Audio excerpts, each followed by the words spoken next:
Bonjour à tous et bienvenue dans cette vidéo où je vais vous montrer l'installation, la configuration du logiciel GLPI. Dans cette première vidéo, je vais le réaliser sur Windows et puis on verra dans une autre vidéo comment le réaliser sur Linux. Et ensuite comment on fera un Docker. Donc première étape, ça consiste à télécharger GLPI. Donc GLPI, en fait, quand on va sur le site de GLPI, ici, il nous propose de télécharger le produit, il nous redirige sur un GitHub où on va retrouver en fait toutes les versions les unes après les autres avec les pages de correction de l'applicatif. Pour télécharger GLPI, en fait, une fois que vous êtes dessus, soit vous cliquez ici, ou alors vous retrouvez ici aussi le tar GZ ou le point zip. Bon, là, c'est le source code, donc c'est pas ce qu'on veut. Nous, c'est vraiment le setup qui est ici. Ensuite, avant de télécharger GLPI, je vais télécharger un autre item qui s'appelle Fusion Inventory, qui va me permettre de faire la remontée d'inventaire de mon parc et de manière automatique. Problématique, c'est que le Fusion Inventory, en fait, va être compatible avec certaines versions de GLPI. Donc il y a la version 9 et la version 10. Afin d'éviter les problèmes, moi je vais directement travailler avec la version 10.0.6.1.1 parce que je sais que celle-ci fonctionne. Donc n'hésitez pas au niveau de GLPI à naviguer dans les pages afin de trouver la version qui me corresponde. Donc par exemple ici la version 10.0.0.6 en page 3. Donc faites bien attention à la version que vous téléchargez. Une fois que j'ai téléchargé mes deux items, je vais créer du coup le dossier partagé qui ira entre la machine virtuelle et mon client. Je vais récupérer en fait les éléments que j'ai besoin, donc je vais prendre cette zip au cas où ma version de Windows n'est pas capable de traiter le tar. Je vais récupérer le Fusion Inventory, donc pas l'agent, vraiment la partie client, et je vais prendre GLPI en version 10.0.0.6. Je vais avoir besoin d'un autre outil qui s'appelle Xampp. Maintenant, je vais passer à l'installation et la configuration et la présentation des éléments. Alors maintenant que j'ai transféré les éléments dont j'ai besoin, je vais pouvoir faire les installations. Donc cette zip, l'installation est assez simple, c'est un setup tout à fait classique. L'avantage de cette zip, c'est qu'il est open source et il est capable de traiter tout type de format, donc que ce soit du zip, du rar, du tar, du gz, ce que vous voulez. Donc c'est peut-être l'utilitaire le plus pratique. Maintenant que j'ai installé mon outil de compression et de décompression, je vais pouvoir réaliser l'installation de Xampp. Donc Xampp, c'est un logiciel d'un point de vue en fait Microsoft, donc on a à peu près l'équivalent sur Linux, qui va permettre en fait d'installer plusieurs services. Donc le premier service, ce sera Apache, qui va permettre en fait de transformer ma machine en tant que serveur web. On va utiliser aussi MySQL pour la gestion des bases de données. On va installer MariaDB et on va installer aussi PHPMyAdmin. On peut laisser tous les items de cocher, même si j'en ai pas l'usage, c'est pas très important. Ensuite, on va déclarer l'emplacement d'installation par défaut, donc à la racine de C dans le répertoire Xampp. Surtout, on ne le modifie pas. On a le choix entre anglais et allemand, on laisse en anglais, parce que je pense que vous parlez pas allemand. Et on attend la fin de l'installation. Je vais mettre pause pour gagner un petit peu de temps, et je reprends la vidéo.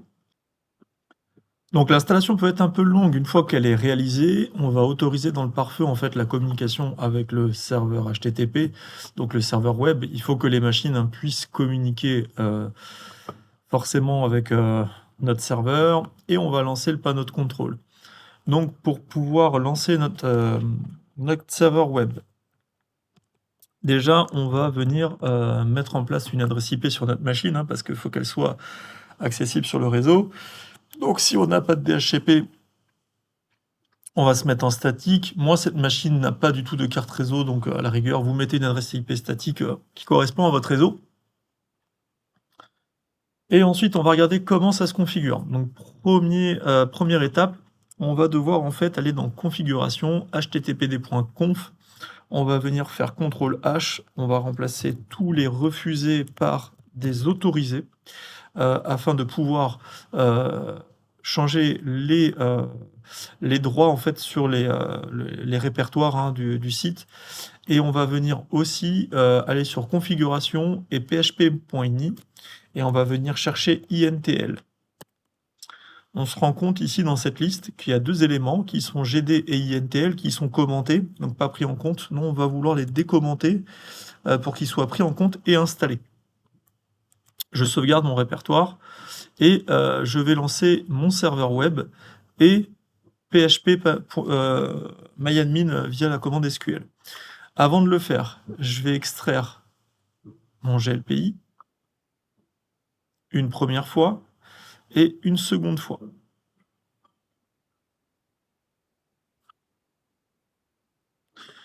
Je vais me mettre à la racine de C dans le répertoire XAMPP et là je trouve le répertoire htdocs. C'est ici que vont arriver en fait tous les utilisateurs qui vont se connecter à mon site web. Donc le site racine de mon site web, ce sera htdocs. Et je viens déposer en fait GLPI ici. Je peux faire quand même une petite modification sur le fichier index.php.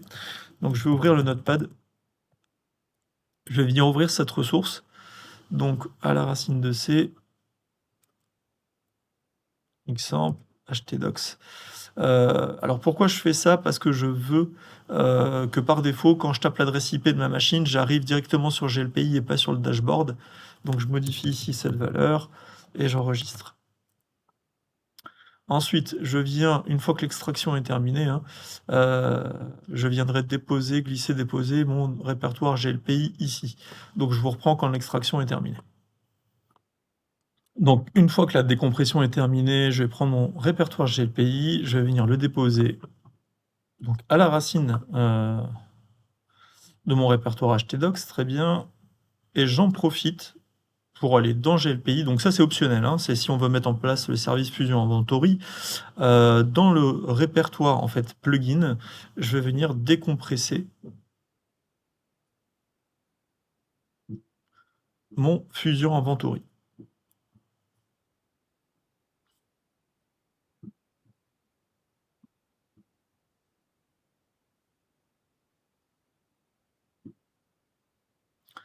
Que je viens, hop, déposer.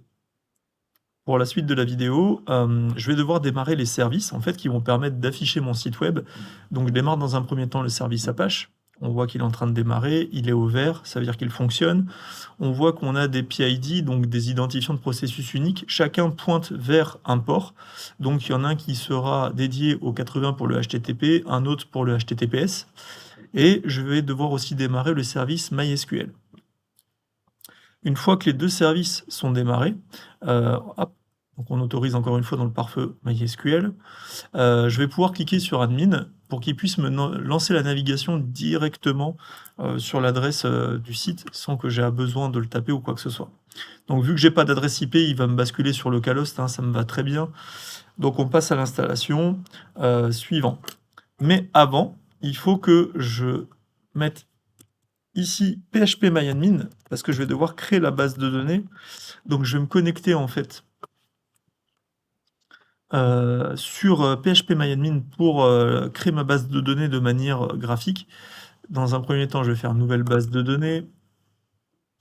Je vais taper un nom de base, donc GLPI par exemple. Je vais créer la base. Et hop, je reviens sur GLPI. Donc, OK, continuer. On veut donc l'installer. Ici, en fait, il nous explique tous les éléments dont j'ai besoin pour l'installation de GLPI et on donne satisfaction, c'est ouvert, et notamment le fameux INTL et GD qu'on a décommenté tout à l'heure. Sinon, en fait, on voit que c'est requis et ça ne serait pas passé. Et après, j'ai des requis qui sont suggérés, donc on peut quand même installer l'outil sans problème. Donc, je continue. Où va se baser mon serveur de base de données? Sur l'hôte local, donc sur localhost.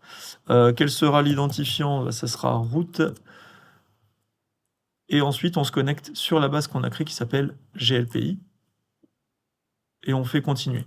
Donc là, il va procéder à l'installation de notre site. Donc c'est automatique, ça va prendre quelques secondes. On patiente. Donc une fois que la configuration est terminée, on va pouvoir faire continuer.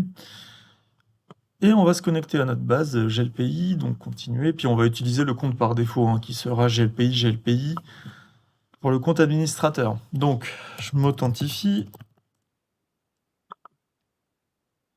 Et on voit que le site est en place et que ça tourne. Bon, ça peut mettre un petit peu de temps.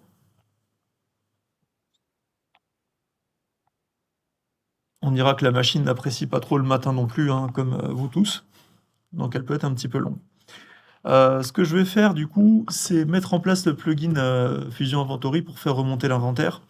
Donc le temps qu'elle se réveille, de tous les cas, je vais aller dans la partie configuration, plugin. Donc encore une fois, hein, cette partie-là, elle est optionnelle. Si votre but à vous, c'était juste d'installer GLPI, n'allez pas plus loin.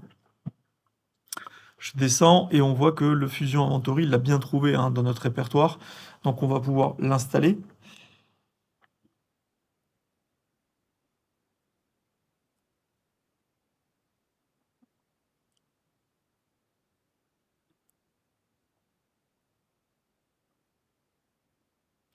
En attendant, je vais récupérer l'agent qui permettra de faire remonter cette même machine dans son propre serveur, parce qu'il faut aussi qu'elle soit référencée. Donc je prends l'agent 2.6 qui est ici, je le déplace sur le bureau de ma machine, et je vais lancer l'installation, hein, le temps que le service s'installe sur le serveur. Donc ici on fait l'installation en français.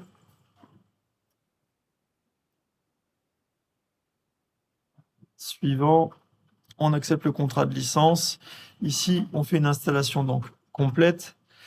Suivant, et on va rentrer les informations du serveur. Donc http://.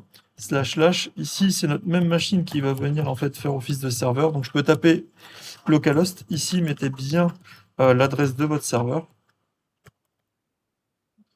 Et faites bien attention à votre syntaxe, hein, de ne pas vous tromper, parce que sinon ça ne fonctionnera pas. On coche l'installation rapide et on installe l'application. Bon, lui est toujours en train de traiter l'info, donc je vous reprends quand c'est terminé. Le plugin est installé, maintenant, en plus il me fait un petit pop-up, hein. On va l'activer, donc on clique sur activer. Et le service va se lancer. Donc c'est-à-dire que sur le serveur, le plugin va être en attente. Donc si je vais sur la partie en fait parc inventaire ou ordinateur, on verra que il n'y a aucune machine de remontée, ce qui est tout à fait normal. Donc moi j'ai fini mon setup. Je vais pouvoir lancer l'inventaire. Donc je clique sur démarrer. Je vais chercher le dossier Fusion Inventory Agent et je clique sur Fusion Inventory Agent Statut. Une fois que c'est fait, on voit qu'il nous charge en localhost juste le protocole 62.354. Moi, je vérifie l'adresse et je tape sur forcer un inventaire. Une fois que c'est fait, on va patienter que l'inventaire remonte sur le serveur. Donc ça peut mettre quelques secondes. Donc je vais rafraîchir la page jusqu'à ce que ça revienne. Et puis je vous reprends dès que c'est bon. Voilà, après quelques secondes, quand on clique dans l'onglet donc ordinateur, on voit que la remontée s'est bien réalisée. Et si je clique dessus, on va retrouver les informations relatives à cette station. Donc on va retrouver l'utilisateur courant, le nom de la machine, les logiciels installés, l'espace des disques restants. Donc ça, je vous laisse voir avec moi hein, quand on se verra plus en détail ces informations. Merci.